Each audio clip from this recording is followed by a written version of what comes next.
Hello and welcome to Shoot the Hostage with me, Sarah, and my partner Dan. We're a movie podcast and we cover 8 films per season on a specific theme. Now, we swear, we chat major spoilers, and we occasionally cover triggering topics, so please do use listener discretion. If you like what we do and want to support us, consider hitting 5 stars on Spotify, or maybe subscribing or even reviewing on your platform of choice. We also have a Patreon with a free tier for lineups and updates, and 2 paid tiers with extra content and early ad-free uploads. Right, on with the show.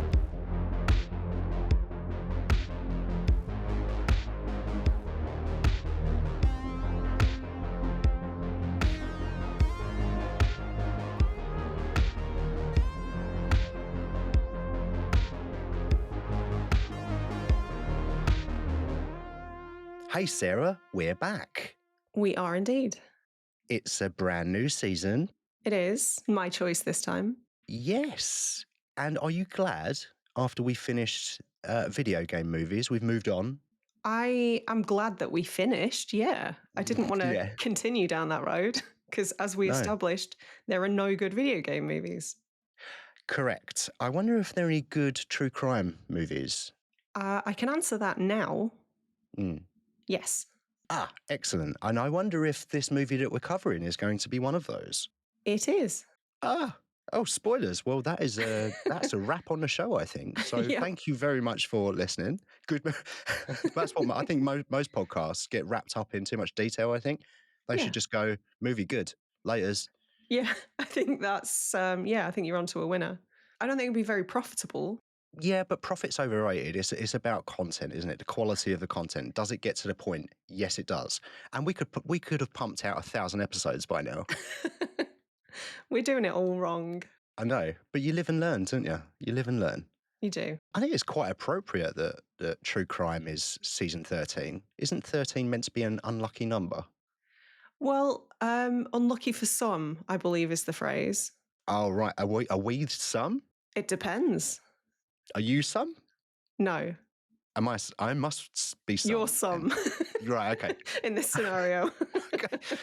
Yeah, well, okay. Yeah, I think you might be right, because true crime is definitely more your thing. It's something that I tend to avoid, I would say, if I had to analyze it. I not consciously, and I don't think I even really thought about it until you and I met and I found out your fascination with true crime. Had you had much exposure to the genre before we met? I would say my experience with true crime movies is probably mostly direct to TV 90s films. Okay. I remember there's one that really sticks in my mind.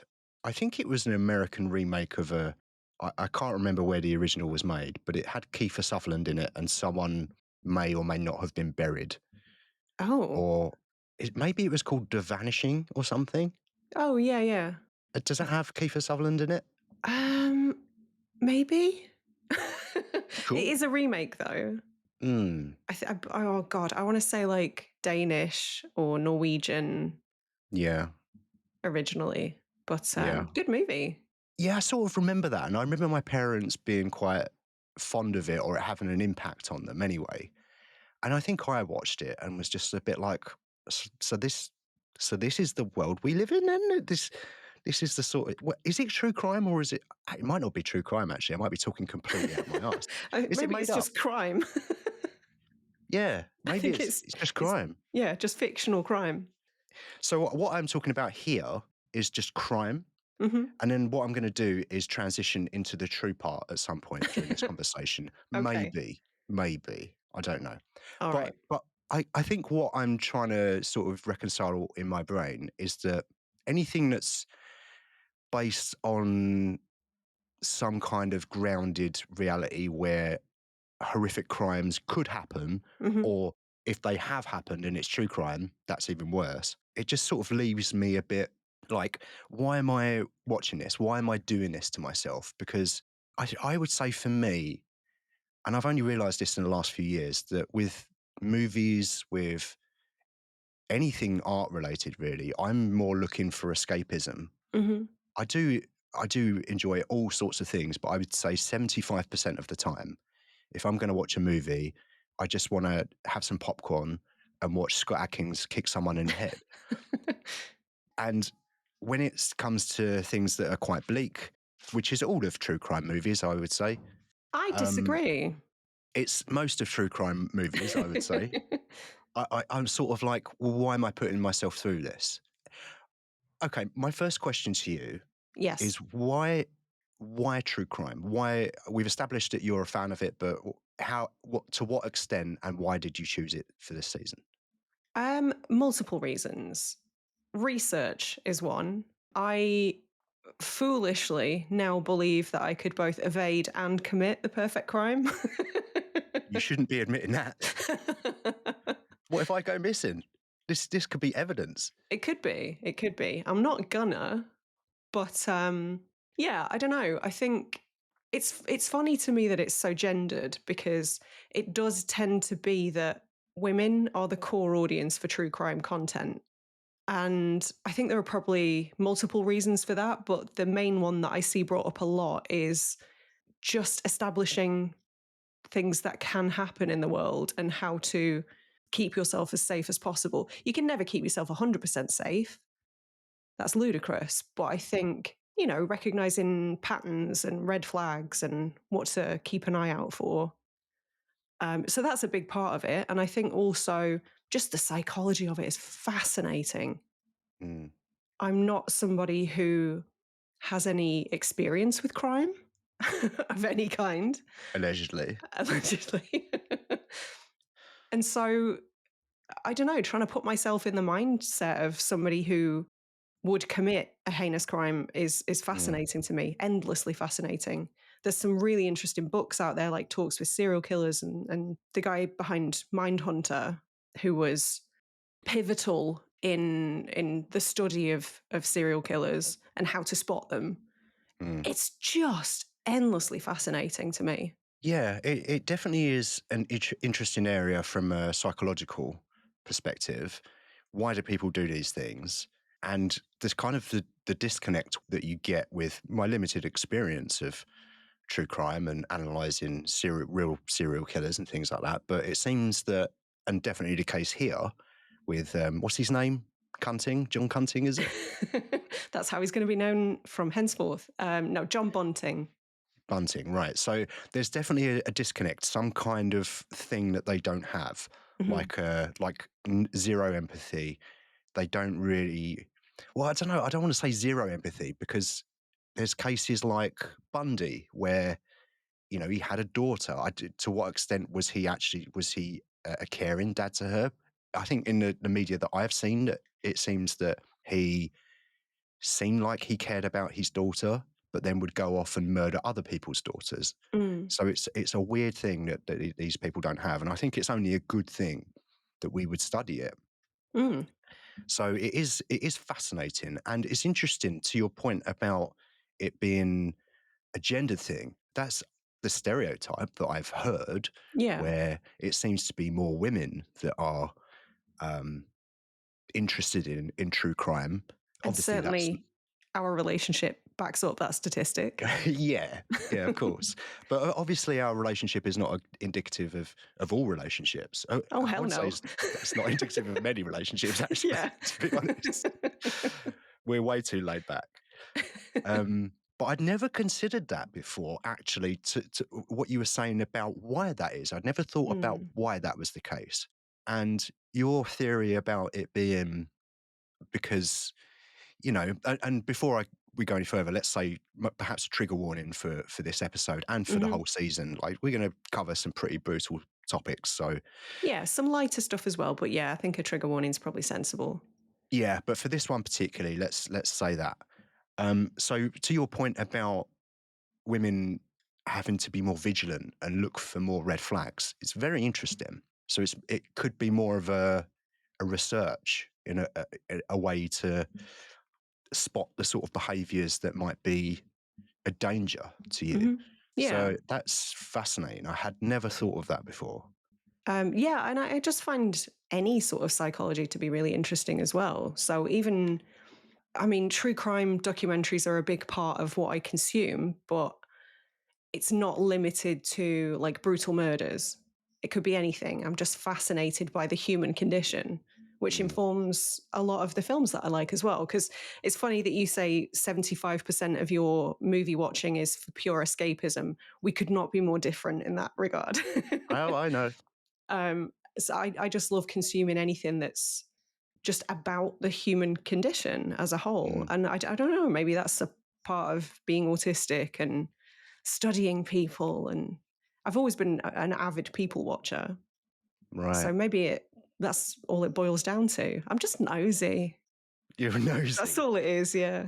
Yeah, you're nosy neighbour. Yeah. Yeah.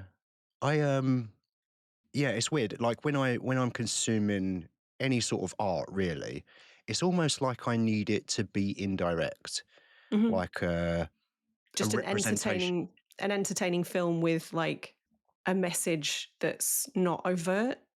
Yeah, I think I need it to be a bit more, for me, subtle in a way that my brain can understand it or digest it. It's like if someone tells me, my brain. So if someone tells me an instruction, Hmm. I've got no chance of trying to remember that. I have to Okay. do it, and I have to unpack it and figure it out myself. And I think the same applies to like movies and art, Hmm. where I can be presented with information and go, okay, well, that's just what happened. That's not very interesting to me. Or, in terms of an experience, anyway, the subject matter might be fascinating, Hmm. but it's like any sort of human emotion portrayal, it sort of, or message needs to be a bit more subtle or embedded in the material somehow. So like And I need to unpack it myself to really digest what I'm watching. okay, like I'm trying to think of an example, like a Dawn of the Dead or something then, Yeah, where that's on a this brilliant. surface level it's just an excellent zombie movie, but also there's a lot of social commentary and Mm. stuff about capitalism and overconsumption and that sort of stuff. That's the absolute. I couldn't come up with a better example myself. Probably one of my favorite horror movies of all time. Certainly the Romero Dawn of the Dead. And like you say, for all of the reasons that you've just mentioned, if zombies were real and there was a real life zombie apocalypse and there was a real life bunch of people that holed up in a mall, I probably would be less interested in watching it. Going, oh well, that actually happened. I don't really want to think about that. Yeah, So, and I think that's my issue with a lot of true crime. It just sort of leaves me a bit depressed and a bit that's yeah. and definitely with this movie, I was you going had to warned say, me. yeah, You had warned me about it. I So tried. I was ready, and I thought, yeah, you can handle this, Dan. And I smashed it on Wednesday night in my hotel, and I was like, I can get through this. But I think the closest comparison in terms of a movie I've watched is probably Climax. Oh The first time no. I watched that, where I just got halfway through and I had to pause it, and I like it gave me the most dreadful feeling, Mm, and it was very similar here. I think from pretty much the first couple of frames, it's a yeah. bleak movie. Oh yeah. It's relentless, and it's the whole thing. It's Hmm. not just the crimes, it's the context, it's the setting. And I think that is to this film's strengths for sure, because it's trying to do that. But also, I don't want to spend 2 hours in that world. I think that's It's fair enough. it's Roadrunner time for me after this. Get cartoons on. Yeah. Maybe Wile E. Coyote will win this time. My guy. Oh, ever the optimist. He's my guy. God, is a cartoon ever been so inspiring? Every time he loses, but what does he do? He fucking tries again, and he keeps going, and he never wins. But that doesn't stop him trying. I love that guy. Maybe this is also in the category that you were talking about. It's a fun cartoon, but it's also motivational. Yeah. Oh, I'm learning so much about myself already. It's already What? it's also a story about perseverance. Yeah, Love yeah, it. yeah. But that's Snowtown is not really about perseverance, is it? Um no. For No. sure. I mean it's almost an experiment in perseverance, like can you get through this? Yeah, as a consumer, Yeah. yeah, Yeah. certainly, certainly. So this film came out in, was it 2011? Yes, I believe so. Sarah checks notes. Yeah. I Shush. I only asked because I was reading an article earlier where it said 2010. Mhm. So I assumed that may have been the Australian release. Oh, maybe.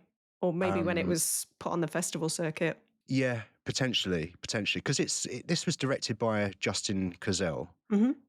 Do we say Kurzel or Kurzel? I say Kurzel, but I don't know. I don't know if that's accurate. Okay, well, we'll just cut in the right one. We'll do a Okay. voiceover. Maybe we'll try and get Justin Kurzel on Cameo. We'll get into, hi, this is Justin Kurzel. You You're think listening he's to on shit. Cameo? I don't know. I would be. When I'm not making movies, I still want to be making money. I'll do Yeah. anything. But I'm a whore, you know. we did kind of hint at this last season as well, because you brought up Assassin's Creed at one point, which is such Mm. a weird outlier in his catalogue. It's that now that feels like a whole can of worms in itself. Like, Yeah. what a weird outlier in his career, in his filmography, because Snowtown, I think, was his first feature length movie. And what a fucking first feature.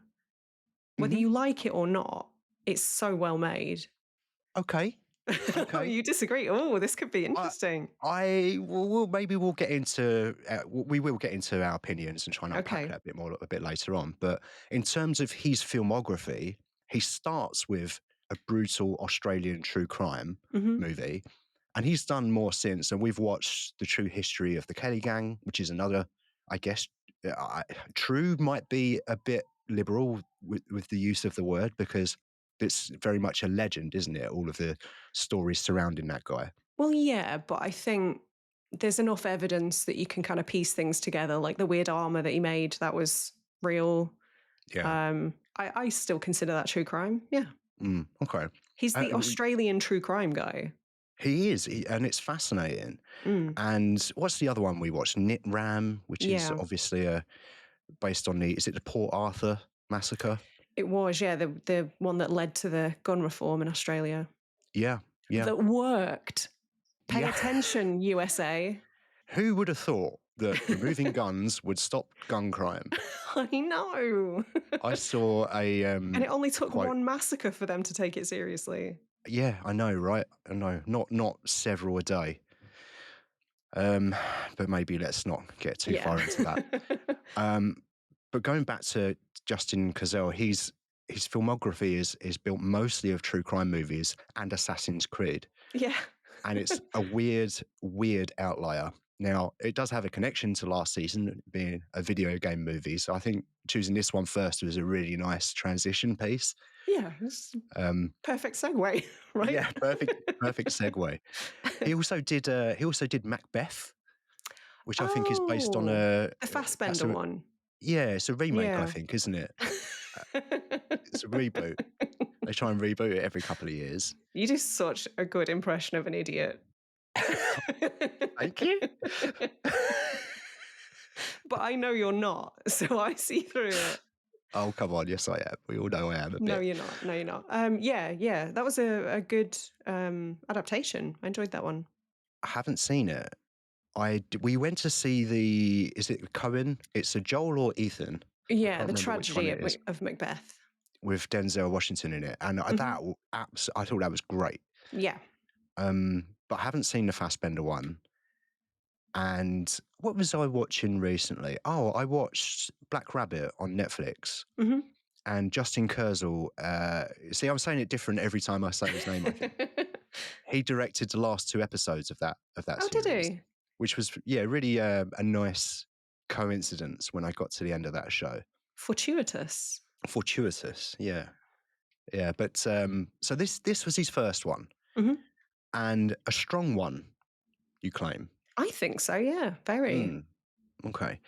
So what did you know about the real life crimes before you saw this movie? Did you see this Nothing. when it came out? I did, yeah. Yeah. Oh, you're first in line, popcorn ready. Oh, bleak, you say? Sign me Mm. up. Yeah.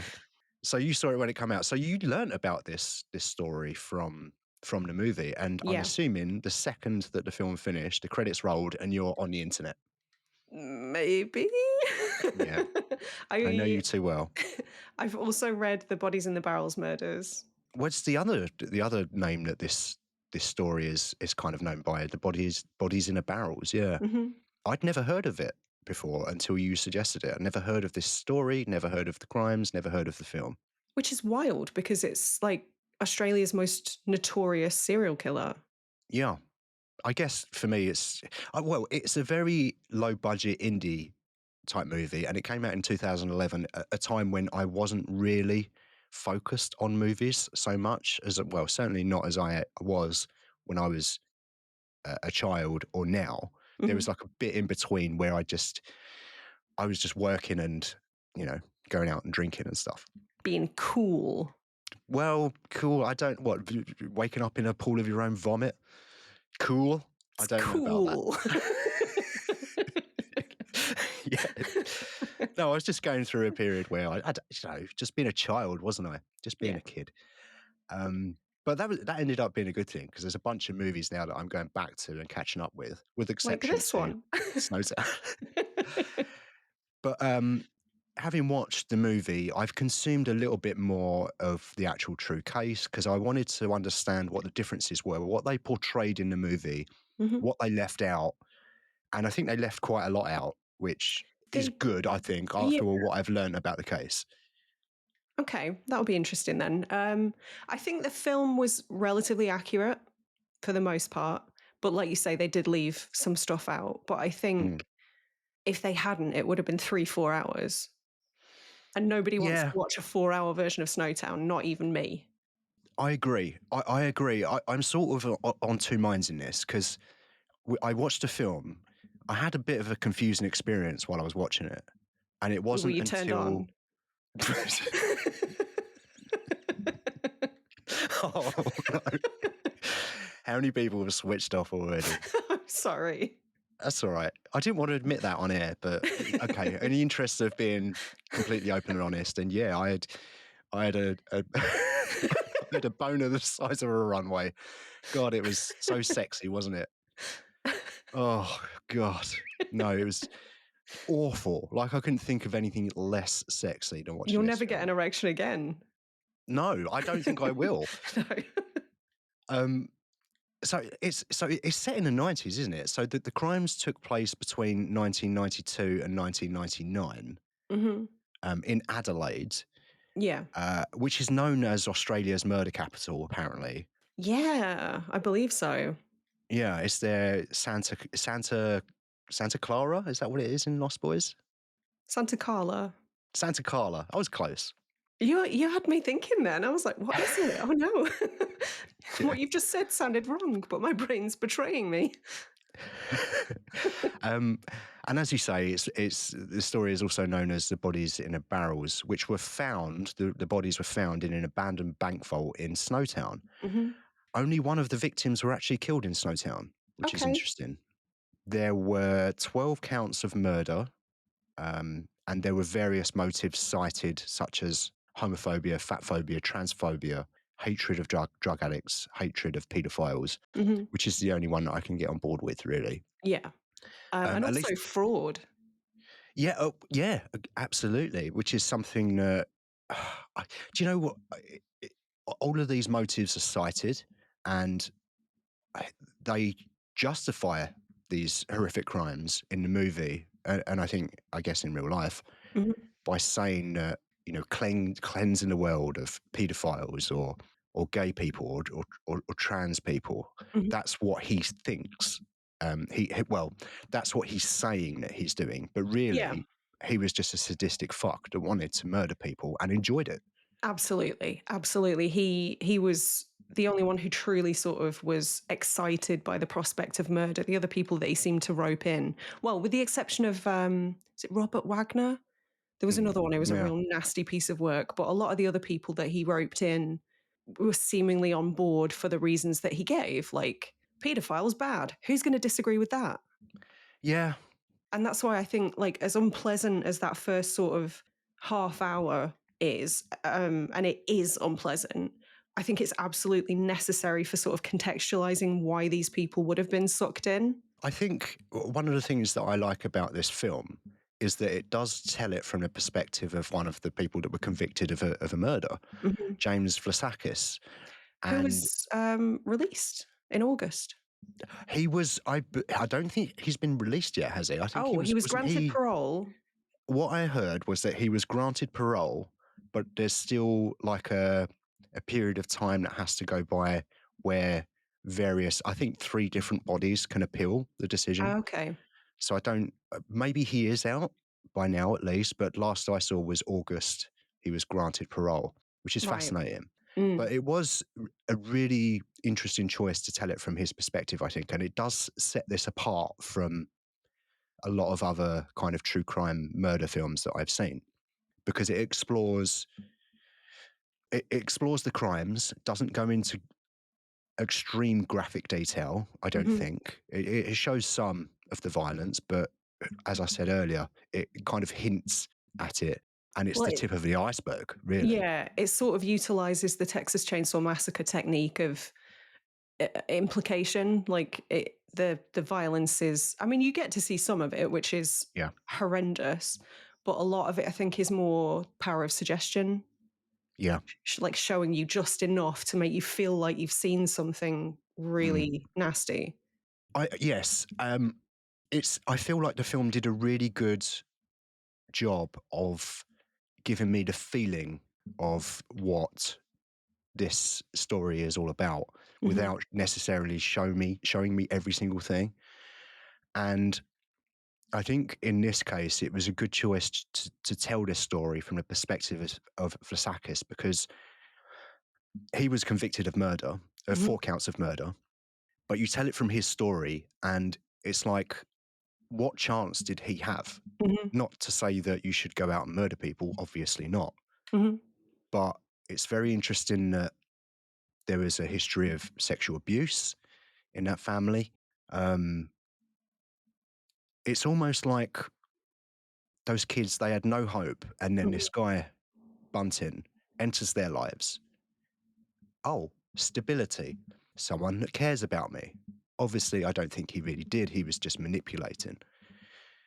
And he sort of brings Vasakis and others into his ring of hatred. He begins by saying we should get rid of paedophiles and paedophiles are bad. And obviously, that's a really good way of drawing someone in.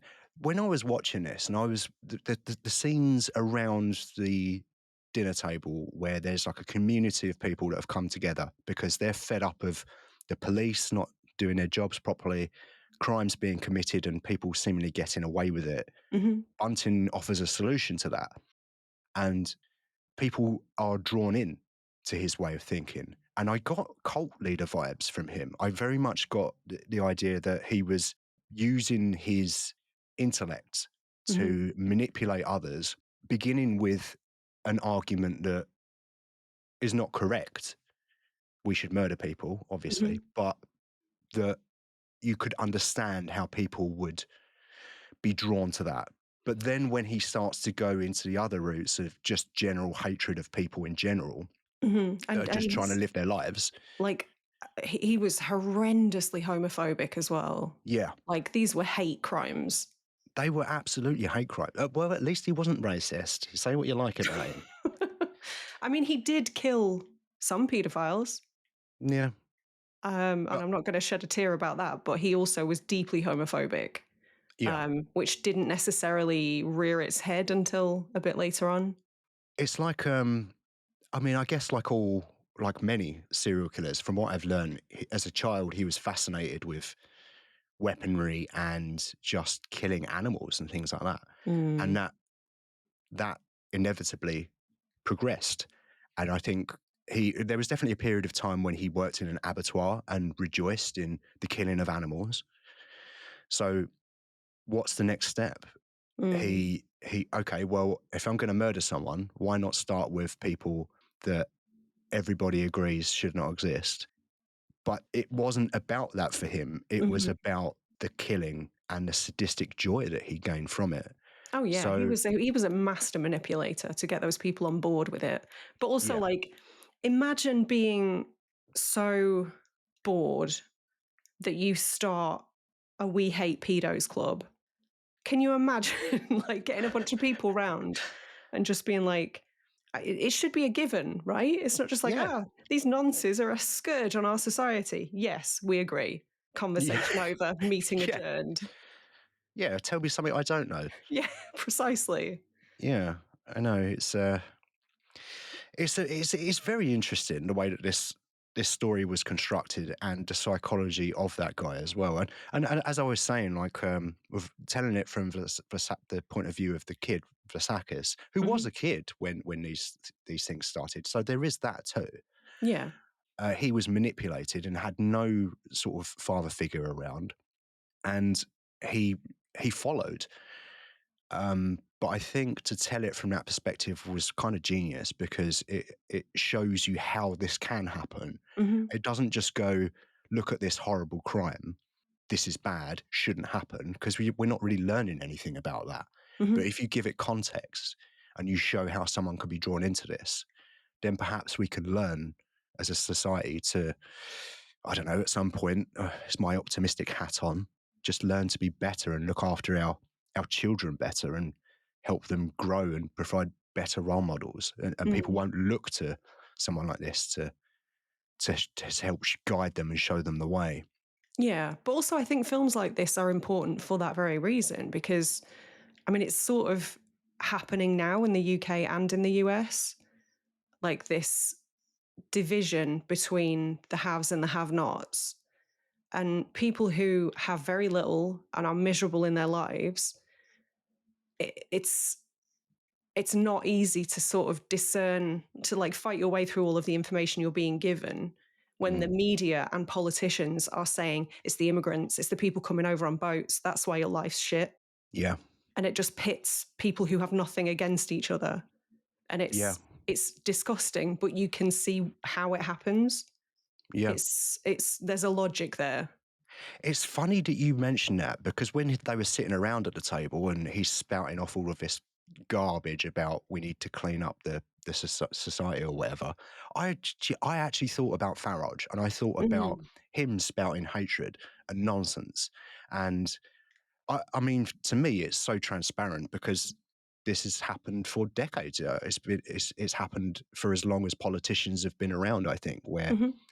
there are issues, how are we going to distract from them?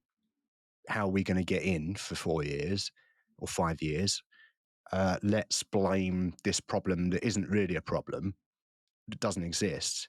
And then we're going to pretend that we're doing something about it. Mhm. And then when we get in power, we're not going to do anything about it because it doesn't exist. But any other But problems we're going to blame on the previous government. yeah, but it doesn't matter because they're in power by Because that by point. that point, they're in power. That's all that matters to them. And it's Mhm. so short sighted and just, yeah, it's horrible and it's for their own gain. And I think that that's perhaps why I thought of Farage personally as well, is that Mm. he's just spouting hatred for his own gain and it's very transparent and it works. That's why they do this, because it Mhm. works. And it goes in cycles and it happens every decade or two. Like we watched, what was that film, that movie? This is England. Oh yeah. Similar context, Mhm. the hatred in that era.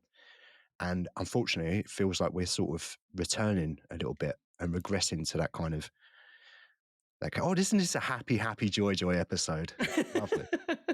I can make more inappropriate jokes if you like. I've Always got no happy to problem. lower the tone. Yeah, but no, it's funny that we're thinking along the same lines with that sort of thing. Mm. I also thought that the setting of it was very depressing. Oh my This god.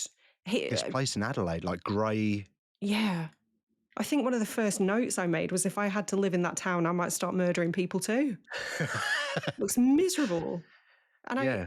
that sounds really harsh and judgmental. And I do feel for people who have to live in areas like that are forgotten. And maybe in 20 years, they'll be gentrified and priced out into the next shitty neighborhood. It sucks. Mm. Um, but yeah, God, Cazelle is the master of that griminess, that grittiness. It's like he's like an Australian version of like Mike Lee. Mm. This has so much in common with like a kitchen sink or a social realism movie that might be made over here. Yeah. Yeah, it's definitely, yeah, it's interesting that sort of I also thought about This Is England, that kitchen. It's definitely an Mm, Australian kitchen sink, isn't it? Like I that think kind of, so. yeah, that's interesting. Hadn't thought of that really. But yeah, that setting is so bleak. The first couple of frames, it's almost empty kind of, I think it's a shopping centre. You see part of a sign that says Chinese restaurant on a white sign with red, very basic red font. And my brain, for the rest of the movie, my brain was going, a meal? Oh A no. succulent Chinese meal? What So are the that was charges? so that was amusing. And at that point, I think that was about a minute into the film, and I thought, oh, this isn't so bad. Oh It's no. bleak, but I'm thinking about this funny meme, so that's fun. And then about 2 minutes later, Jeffrey, who is the kind of the first example of someone that commits the crimes and abuse to these kids, and that's horrific. Oh, He is that the suggests, mum's boyfriend who lives across the road? yes, Yeah. yeah, and he's obviously the guy that commits these assaults against these children, and he suggests going out for a meal, and again, my brain's going, a Chinese meal.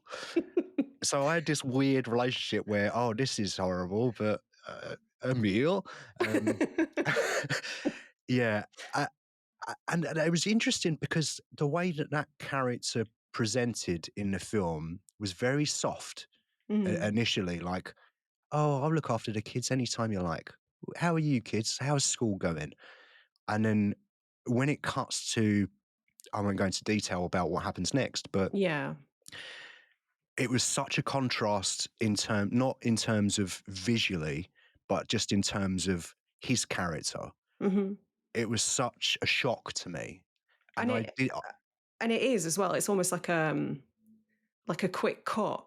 You get this sort of like family dynamic established, and then it Yeah, cuts to, obviously it's not graphic scenes, but it involves children, and it's horrendous. yeah, And it's so, you're right, it's really jarring. Even from, like you say, minute one, I think the score does a lot of heavy lifting here as well, because it's almost not even music, like that mm, thudding, mm. that melodic thudding that happens like throughout the film. It's stifling. It's Um, stressful. it is stressful, and it makes the whole experience quite claustrophobic, if that makes sense. Yeah, that makes total sense. It does. It's not a very distinct score, and possibly to its strengths, Mm, but it really does the job at adding feeling to what you're watching and just trying to convey, I guess, this relentless ongoing of crime and mm. just bleakness. Yeah, and And how it really oppressive their environment is oppressive. as well. Yeah, absolutely. I think the only respite that anyone has in this film is when they're playing Alex Kidd on a Mega Drive. Oh yeah, Did you notice the song? I didn't pick up on that. No. I was like, I know that. So you did have Do, a do, couple of do, moments of joy. do, do, do, do, do, do, do, do, do. Yeah, yeah. I think when I paused it, I was like, right, let's look up Alex Kidd videos on YouTube. Yeah. So another connection to video game movies. Oh, there you go. Yeah. Um, they also play Tekken later on, Yes. which amused me. Something Well, we also it spoke was the about. era. It was the era, yeah. I know. I think that was a good choice to show you. I guess you really have to be familiar with video games, but to go from the early '90s to the late '90s, that was Mm, kind of an interesting way to portray that. But that actually brings me on to one of my criticisms of the film. Actually, is that I was very confused about the timeline of it. okay. I didn't. I wasn't expecting it to cover such a long period of time. Hmm. As someone that wasn't at all familiar with the crimes, I didn't know until I did my research whether it was a year. I suppose that the character changes quite a lot. The main character, James Vlasakis, but to me that could have been a couple of years. but it was actually Yeah. 6, 7 years, and I didn't really get that from the film. And I Well, was, I don't think the film covers that entire period, if I'm being fair.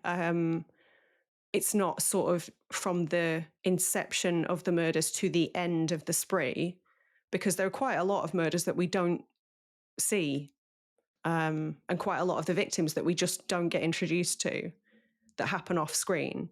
mm. So like by the ending, that wasn't like the final murder. I thought David Johnson was the final murder Oh, was because, he? well, what I heard was that it was from 92 until 99, the real case, Hmm. the murders, or what murders they're aware of, I guess. And the last one was David Johnson, where Vasakis lured him to Snowtown and a bank vault. And apparently that was what I heard. That was the last one. Oh, right. Okay. Oh, fair enough then. One of the visual clues that I sort of used for sort of gauging the passage of time was their hair.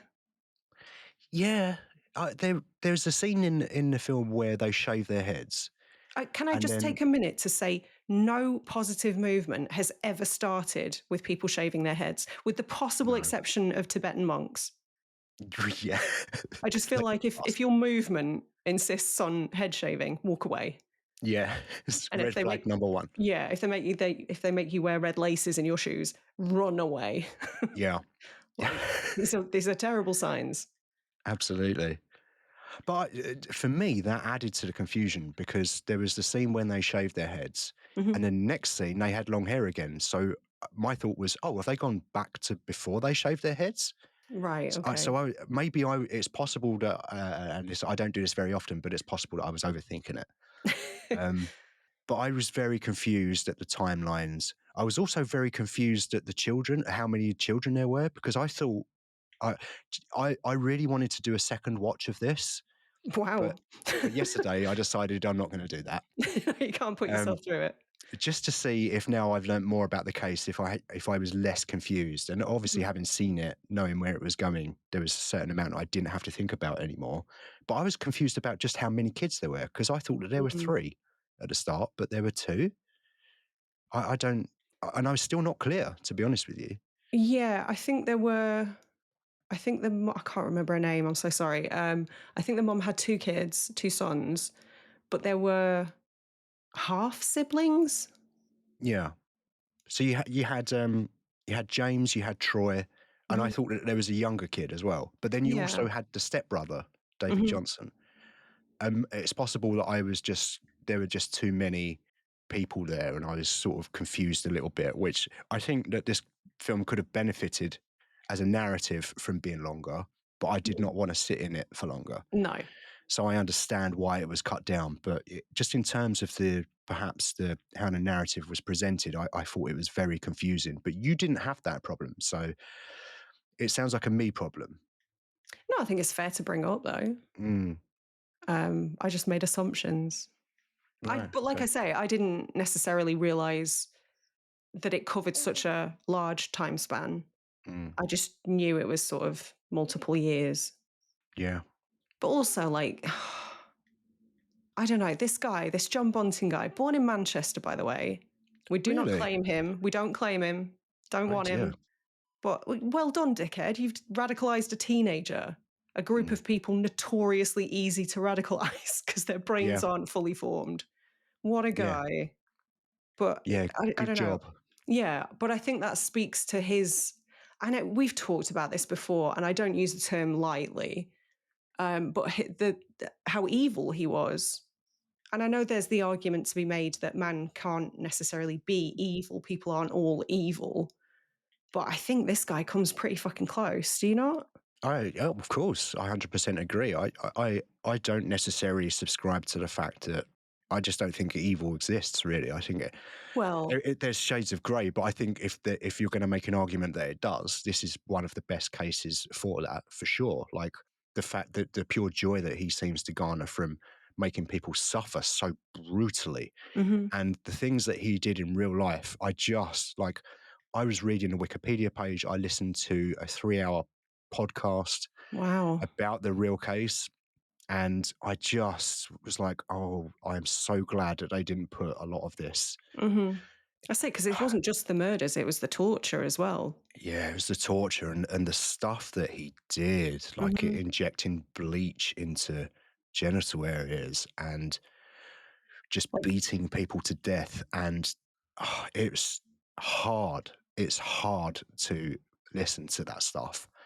So I'm glad that the film didn't really show too much of that, mm, but it did a really good job at presenting that in a contextual way and giving you the feeling of that rather than showing it yeah. to you. And I really, I'm not a fan of gratuitous violence in the slightest. I think if you get joy from just seeing someone get slaughtered, then I think maybe there should be a conversation there.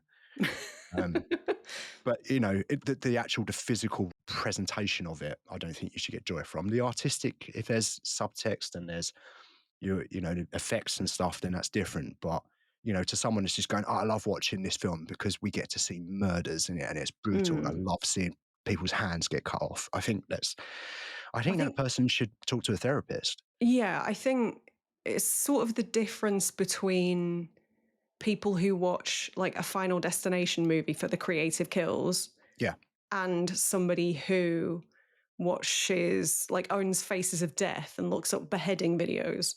Their yeah, hard drive needs to be searched, if you ask me. yeah, absolutely. Like watching a head explode in Until Dawn, brilliant. Like it's fun. It's not real. It's stupid. Hmm. And look at these great effects. But when it's something more grounded and Well, so it's something like this that actually happened. and if it actually happened as well, and you have to consider being respectful to the victims and their families as well. Like, I don't know. Can you imagine if I knew someone that was a victim of his? I can't see myself watching this film, Mm. regardless. Even if it is presented in a respectful way, I probably Oh, still yeah. wouldn't. Yeah. But just how calculated he must have been as well. I don't think that's necessarily talked about enough because I've watched a documentary about this recently as well. He not only killed people who didn't deserve it. I mean, I'm not going to advocate for Yeah. pedophiles. Don't give a shit. No, but But there were people that just had disabilities, yeah, and but he not only radicalized vulnerable people to join him, he preyed on them as well. yeah, Because yeah, the larger lady that was quite vocal at some of the meetings that they had, she mm, ended up being a victim in real life. yeah, Like this and guy was next level. there's that element too. Like the people that were drawn into his circle, his inner circle, I imagine that some of them probably feared for their lives also. I mean, I think that was definitely an argument that I think it was Mark, the guy whose wife they killed. Hmm.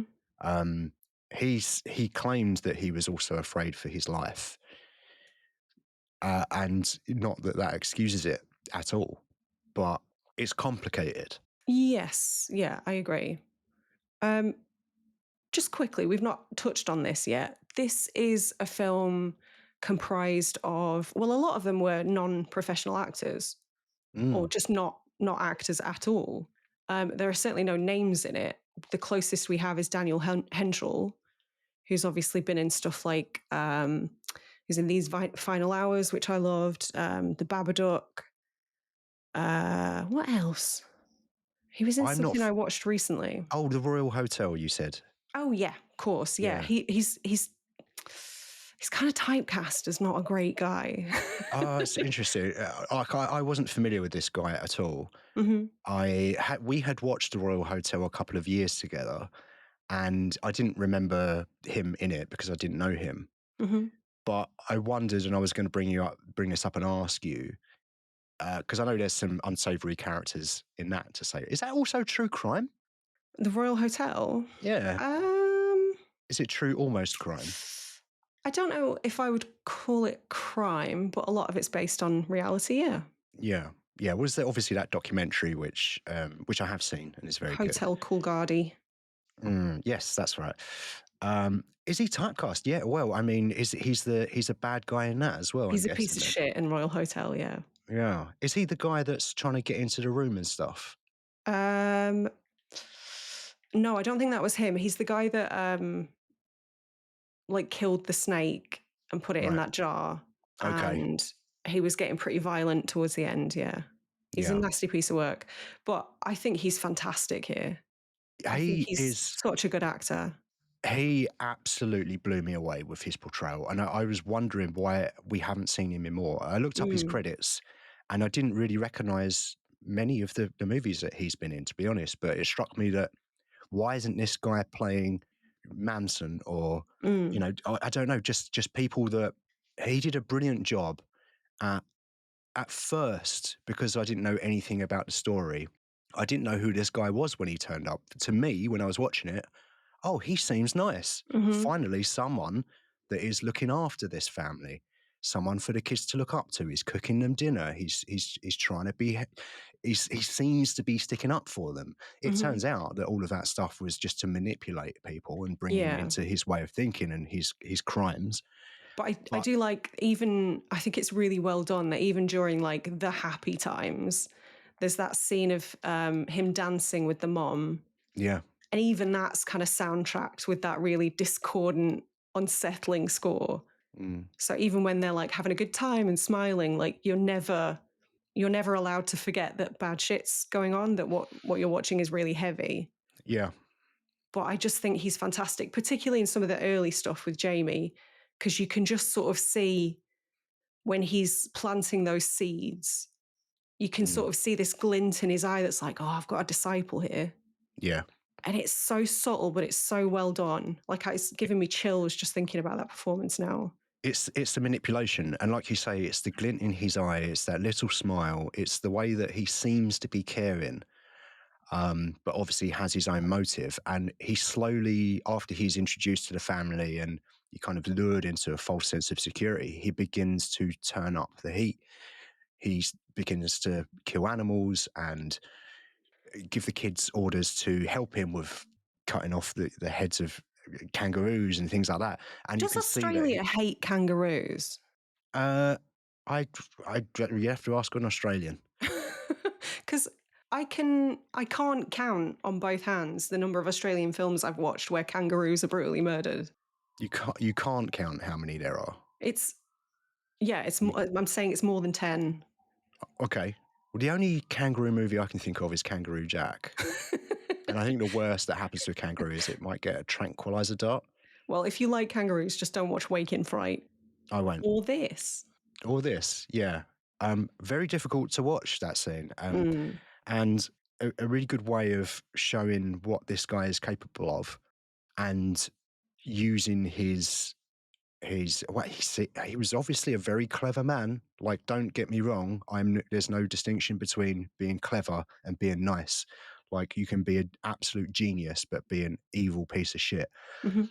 But he was obviously quite clever because he managed to manipulate all of these people, and it's it seemed it felt it all sort of felt premeditated. I'm not really sure if it was, but the way that he was controlling people, and maybe it's just the way that he lived his life. I don't know. Just Mm. he meets someone. Job number one: how can I manipulate this problem, this person? But I thought that Henshall, Daniel Henshall. Yes. Mhm. I thought that he did an absolute masterful job at this, and I'm really surprised I haven't seen him in more. Mm. Just that switch between he seems nice to this guy is possibly one of the most sadistic, evil people that I've seen portrayed on screen, Mm. and he did brilliantly at that. Yeah, truly chilling. It's what I found really disturbing is just how blasé he was about it as well. Like the killings, the cover-ups, the manipulation. It just felt like every day for him. Like that he would commit a murder and then go and eat a Chinese meal in front of the telly, Yeah. and it was disturbing, that kind of disconnection between what he was doing um, and the way he sort of seemed to live his life. It didn't. To me, it felt like when he was killing people, it was just like watching a show for him. Like he Mhm. just enjoyed this thing and then went about his day. And Yeah, could just switch that's that part off and go and be a family man. just didn't think about it. It was just like, oh, this is fun. This is entertaining. Anyway, what's on telly tonight? Like Mm. that's more disturbing. But that's what I think I think it's one of the things this film does so well is like finding that point in the middle between showcasing these heinous crimes and what people term the banality of evil. Mm, And this film is basically the meeting point of those two films, and it toes the line perfectly, I think. yeah. But Yeah. yeah, God, what a guy! I mean, It's fascinating. I like as I've said a few times, I didn't know anything about it, and the more people that he murdered throughout the film, a lot of the time I was thinking, what are you doing with the bodies? Because mm, we don't see really what he's doing with them until the end. You get hints at it, like he digs that hole, which they put a sofa in at some point and hit that bong, and but they don't seem to put any bodies in it. It's not until we see a corpse in I guess, a garage, and I think it mm. was the friend, wasn't it? The first one that we saw, who was the Was it junkie. Barry? Oh, yeah, I think so, because that's when is the kid called Alex? Was the kid called Alex? I think so. And he says, "Oh, that was my friend." Yeah. Oh, Alex Yeah. Kidd. Du, du, du, du, du, du. Quick brain bleach break. Yeah. Um, yeah, and yeah, like you say, he says, "Oh, that's my friend," and then also he says he sort of drops in there that Barry is in one of these barrels because that character disappeared as Mhm. well, and I was confused at that too because that character was in it initially. He was part of the inner circle. He was helping him identify people for them to murder. I don't know to what extent that character was part of the physical murders. I don't know that person. I'll say not character because it's obviously a real person. Mhm. Um, I found that quite confusing as well. It's almost like for me, there is a 4-hour version of this, and chunks were removed.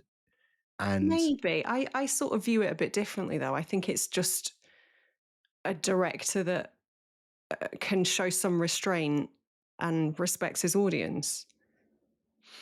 yeah, I mean, yes, I don't know. I don't know.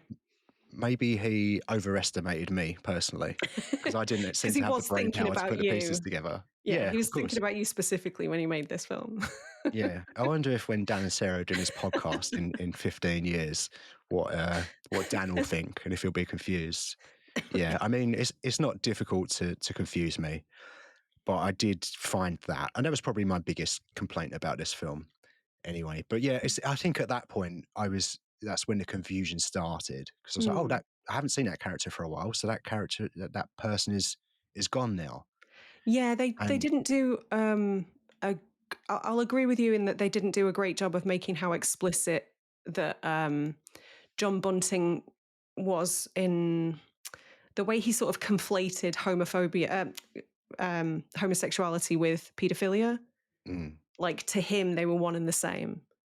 If you were gay, you also were inappropriate with children, yeah, which is what some people still think. It's insane, but that's where a lot of prejudice stems from in some people. yeah. But I don't know whether he truly believed that or if he was just sort of using it as a means to an end. I don't know. Did he believe it or not? Who can tell? Like, it's largely irrelevant, I would say, Well, because yeah. I mean, perhaps it was a factor, but I number one was just he just wanted to do it. yeah, ultimately. But I do think it's interesting to dig into that stuff. Like I said, the psychology of murder really fascinates me. So I Yeah, don't I know, mean, just the justification of it. I would love to hear from his mouth. it's interesting to think about. Like, it had, did he really have those prejudices? Probably, but if they didn't exist, if he didn't have those, would he still have murdered people? I Probably. think so. Yeah. Yeah. So it's kind of irrelevant to a degree, but it is interesting to ponder.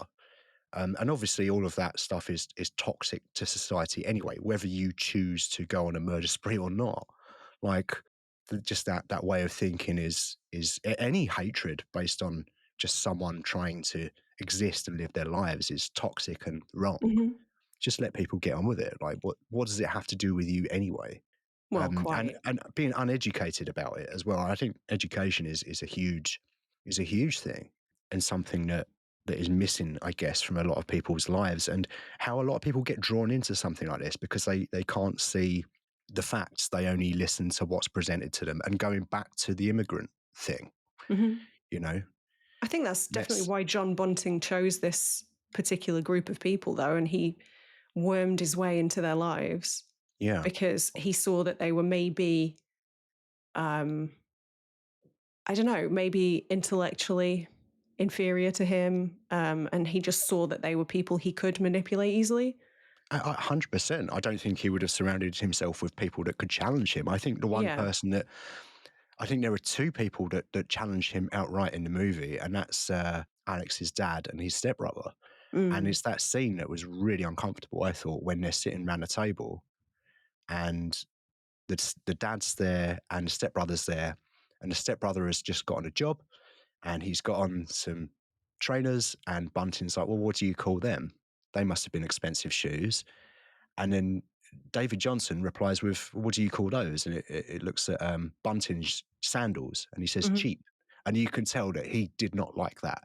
He did Mm. not like being challenged. There's someone that meets him intellectually.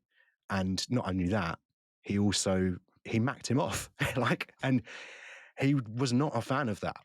And that's why ultimately that guy ended up in being a victim as well, I think. I love that you started that with there was this one scene that made me feel uncomfortable. Yeah. As if that wasn't just the entire 2 hours. Well, when I say scene, what I mean is, yeah, the entire movie. Yeah. So my But next question would be, were there any scenes that made you feel comfortable? mm, let me, I suppose what I mean is it was one of the most tense scenes because I Yeah. could see that Bunting did not like that. He did not like being challenged. And you kind of know that that's going to come back at some point. Mm. But it was knowing what he's been up to. It just made it very tense to me because I was I in my brain kind of like going, "Shut up! Don't say that yeah. to him." But also like highlighting how fucking hypocritical John Bunting is, because Yeah, I don't know, roping in children to help you kill child abusers as if that isn't also child abuse. yeah, yeah, Like he was. absolutely. Yeah, the hypocrisy of it is it's obvious to us to watch it and see it presented. Maybe not so obvious if you're a 12, 13-year-old boy Mm. um, being raised in this kind of environment. That's not to excuse what some of these people did, and the kids obviously completely wrong. And you're trying to protect society and others from harm. But yeah, going back to the genius of telling this story from the perspective of the kid, I think is really interesting, and it's probably Mm. the biggest strength of this movie, I think, for me anyway. Yeah, yeah, I would agree. Was there anything you liked about this film visually? There were some interesting choices. There Mhm. was a moment in the film, a rare moment of respite, where there was a shot, it was a wide shot of the neighborhood, and it was looking across a field or something with the grey houses and everything. And a pink ice cream van slowly came into shot. Mm. And that just really made me feel like it gave me the feeling that I had when I was a kid, when you would see an ice cream van or you'd hear it. The joy, oh, ice fucking ice cream. Yes. Mom, can I have a pound? Yeah. Yeah, exactly. And that for me really reminded me of being a kid and the joy that I got from that, and how I'm seeing that same thing, but somehow that joy is not Mhm. necessarily depicted in the same way. It reminded me that these people are also children, but they don't have what I had. Mhm. Though, like caring family or role models, protectors, looking out for their best interests, who are educating them, and it made me feel sad. And I thought that was for one single frame. There's probably one of the top five Mhm. moments in this film that I remember. So I think obviously very very low budget, but I think that what he did with that was very interesting visually. Yeah, I think there's a couple of things that really stand out to me. Mm, One of them is what I can only call maybe one of the worst rape scenes that I've ever seen since Irreversible, because it's the same sort of, I don't know, like unflinching camera work where it's just a static camera. You're kind of watching it through a doorway. Like Mm, you really shouldn't be there. Like it's yeah. almost voyeuristic. And that made me so deeply uncomfortable. Like the film's almost daring you to look away at that point. It's so Which, confronting. which I'm pretty sure I did. Yeah. Yeah, it's horrendous. But one thing I did really love is, I don't know if the technique has a name, and I don't really know how to describe it other than to say it's almost like somebody's done a time lapse and then slowed it down Mm, so that the lighting almost had that like strobing effect, and it gave it okay. like a weird, I was going to say dreamlike, but I guess more nightmarish quality. Mm. Do you know what I mean? I do know what you mean. Yeah. Yeah, that And is interesting. I don't know how they achieved that, but I really got a lot out of that effect. I thought that was It's really well done. probably just mucking about with a frame rate, film Yeah. it in a certain frame rate, and then edit it a different way. I don't know. That's way too technical for me. Any DPs out there, don't write in. I can't be bothered. But it's You don't want interesting. to think about this film any No, further. no. But I thought you can tell that this is a low budget. It is. I couldn't find a budget for it. That's how low it was. But I think you could really see the flair, the artistic nature of Promise? just promise. I get, yeah, promise is great, of the director coming through. So it was also interesting as a way to understand more about this director. And I guess I'm quite familiar with his work now. Someone that I Yeah. didn't really know 3 years ago, and now I think I've seen almost everything that he's done, with maybe one or two exceptions. But yeah, it's definitely visually there's some really striking imagery in this, Mhm. and that's definitely something that stood out to me. Not that I want to sit and watch it again anytime soon. Yeah. I won't. In fact, do you know what? I remember when you chose this movie, and we were trying to pick the films to watch, and we had even more trouble programming this one because I'm working away at the moment, and Mhm. we had to figure out what was available on streaming, what do we have physically, and how can we both watch it separate from Yeah. each other. So we had to you had this on disc, Mhm. and you had to find it. Well, you couldn't find it for Yeah. ages. I was It like, felt like weeks. I know I bought this. Why isn't it I on the know. shelf? I know you said that, and I remember so clearly. You found it in a wallet, and you were like, "Oh yeah, I put it in the wallet because I thought that I would never watch this again." But Yeah. here we are. Well, to me, the podcast is always an exception because I think if a film is worth talking about, then I'll watch it again. Yeah. No, I totally agree with you. I wouldn't choose to watch this again. I don't think I probably would have watched it at all had it not for Mm. been for the podcast, or if you'd have made me watch it, which has been the case a lot of the time. It's not the sort of thing I would choose to watch for the reasons that I stated Yeah. at the top of the show, really. But that's not to say that I'm not getting something from it. And it is interesting to see where this director came from. Mm. Um, Perhaps a hint at where he's going. The answer: more true crime, probably. As long as And it's Australian. it's going to be Australian true crime, and it's probably going to have his wife Essie Davis in it.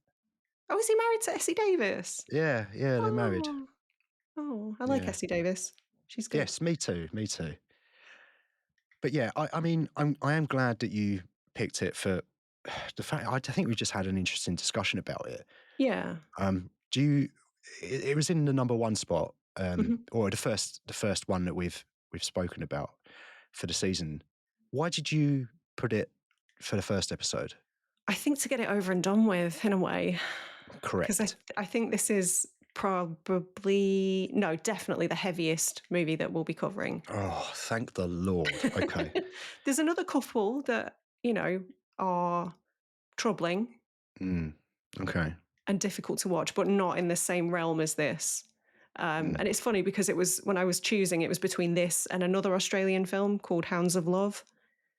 Um, okay. and they're very similar in a lot of ways. But I Okay. went with this one because I think this is the better film. Interesting. Oh, I'm not familiar with Hounds of Love. Hopefully I never will be. I wouldn't recommend you watch it. All right. I'm not going to unless you make me. Well, I So, own that one too, so well, maybe. maybe when I'm home, it might just disappear. Who knows? You're not thrilled by this episode? We've got homophobia, we've got animal cruelty, we've got incest, we've got Oh, fraud, God. we've got murders, we've got torture. Sarah, as much as I'm talking about how some of the people in this that were portrayed in this story should have had therapy, definitely should have had therapy. Sarah, I think you need therapy too, because why is it that you keep picking movies with incest in? Like it was a joke. They're like 1 film, 2 films, 3 films. Oh, this is funny, isn't it? But it was happened again. Because I What? like bleak cinema, and that's kind of Oh, one of I the know. ultimate taboos. So it's just a theme that crops up a bunch in hard to watch movies, sadly. You heard it here first, folks. One I'm of the not getting ultimate anything out taboos. of it. God, I should hope not. That goes without saying. Well, it should, yeah. Yeah. But oh Lord, yeah, it's again I don't and think there's any again, more this season, if that makes you I feel any better. I don't believe you. Okay.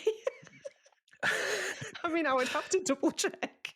Yeah, I mean, this one's the heaviest example of that because it's real. So you know, it's pretty fucking bleak. Like I think if Yeah. you're a fan of bleak movies, then I think that you're successful in choosing this one. Like it's about as bleak as I think I can handle. Um, yeah, not ever watching this again. Thank you. Never. Yeah. And also, I think it's kind of incredible that their murder spree lasted as long as it did, given how many people knew about it. It's that thing, isn't it? I think that going back to how crafty and intelligent this guy that was, picking the victims, picking people that probably wouldn't be missed, Yeah. people that wouldn't necessarily be asking after them. He would torture them. He would force them to leave messages to throw people off the scent and manipulating people with fear and just bad takes Mm. and choosing those people and knowing that the people that he's chosen to bring into his inner circle are not going to betray him because they're fucking terrified of him. Yeah. And But also, he started others killing enjoy it. them. Yeah, So I guess that's exactly. how you keep your secrets. Yeah. And he got away with it for so long Mm. and killed so many people. And Australia's most notorious serial killer um, behind bars will never see the light of day, Thank as the it should be. Lord. Yeah, seemingly showed zero remorse and stuck to his guns in that he was trying to cleanse the world.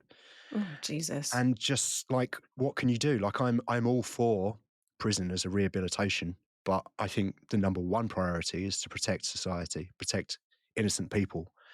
And number two is to try and rehabilitate. But I don't think rehabilitation is possible in this case because he's just missing something. Mm. There's not anything to rehabilitate. He's just No, broken. there's not a scrap of empathy in that man. No, no, and he shall die behind bars. And that's the best thing about this story. I would argue that's the only good thing about this story. Mm, I mean, yeah. we got a well-made film out of it, but did it need to exist? No. Mm. Um, so here's a question for you. Would you rather have watched a documentary about this than a feature film, like retelling? Interesting question. I think possibly documentary. Hmm. I, as we've said, you're the true crime person. In preparation for this show, for this season, I have started to watch some more true crime stuff. Some of it's more light-hearted. It's like silly crimes. Some of it's more heavy. Hmm. But I find that, I think, I don't know. There's something about having a talking head that is easier for me to digest rather than being You, drawn into the world yeah, with you sort of feel sound. one step further removed from the Yeah, events, I think. Yeah, it's like reading an article. Mm, You're reading it, and you can sort of dip in and out whenever you like. Particularly if it's a limited season. If there's 6 episodes of a thing, you can watch an episode. I'll come back to that. mm, This film, you're in it for 2 hours, and it's trying to make you feel a thing. Like for me, the documentaries are they may make you feel one way or another, but it's a tool to tell you the facts about hmm.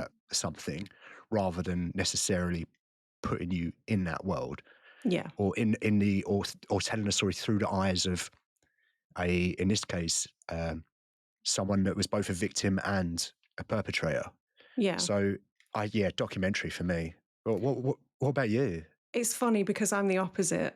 And Of course I you are. think, but I just think one of the reasons this film is so successful is it's supposed to make you feel like shit. That's how you Mm, should feel watching stuff about horrendous people and things that are unjust. You should mm, feel bad. yeah. And this film certainly succeeds at that. Yeah, it does because, like you say, that's the intention of the film. It wants to show you what happened. It wants to put you in it's telling it from a very specific perspective. And how else would you portray it other than just being showing you what it Unflinchingly was? real. Yeah, exactly. Mm. So very successful in that regard. But no, I'll watch half an hour at a time on Netflix, please, and then actually go and play Alex Kidd for 20 minutes. Yeah. Return us to the episode if I choose, which I probably won't. But if you do, then the next break is Roadrunner. Yeah, absolutely. Yeah. But do you know what? I'm so glad that you did put this in the number one spot. I The I worst is really over. the worst is over, and I know what else is coming up in the season as well. And there's a couple that I'm looking forward to more than others. But yes, so good job on getting this one out of the way. You were really struggling for something positive to say. Good job on. Eh. Yeah, I mean, like I said, it's a well-made film with the exception of the things that, in my opinion, I found confusing. Mhm. Um, but I didn't get any joy out of it. I No, felt good. You shouldn't. no, but I mean, just there was nothing. I just want this to end. Please, can this Mm. end? I don't want to think about it. And the other day, even when I was doing research, I think the day after I watched it, and I was on Wikipedia, like halfway through the page, like, do you know what? I don't want to. I'm going to stop. I'm going to stop the research because it's just given me a horrible feeling in my stomach and just a bleak. And I don't want to feel that way. I don't. I'm sorry. So I'm so sorry. that's all right. It's done now. Okay. What are we doing next week, Dan? Well, you tell me, Sarah. This is your season. What are we? Oh, No, do you know what? but I forgot to pull up the spreadsheet. Well, I'll tell you then, shall I? Yes, please. Do you know what number episode it is next week? Is it 100? It's 100. What are we doing for 100? Oh, we're doing I, Tonya. Oh, yeah, of course. Yeah, see, I What? told you it wasn't all bleak. No, I mean, I have seen this film. I don't remember that much about it apart from ice skating. Well, I suppose if you're Nancy Kerrigan, it's quite bleak, but for everybody else, it's a fun movie. Okay. I'm not going to say too much because I can't remember exactly what happens in this film, and I don't want to be disrespectful. Okay. Um, but it's a Margot Robbie feature. Is it our first Margot Robbie film? I think. I think it might be, So, yeah. I mean, it's got that going for it, so that'd Mhm. be interesting. Yeah, I, Tonya next week. Cool.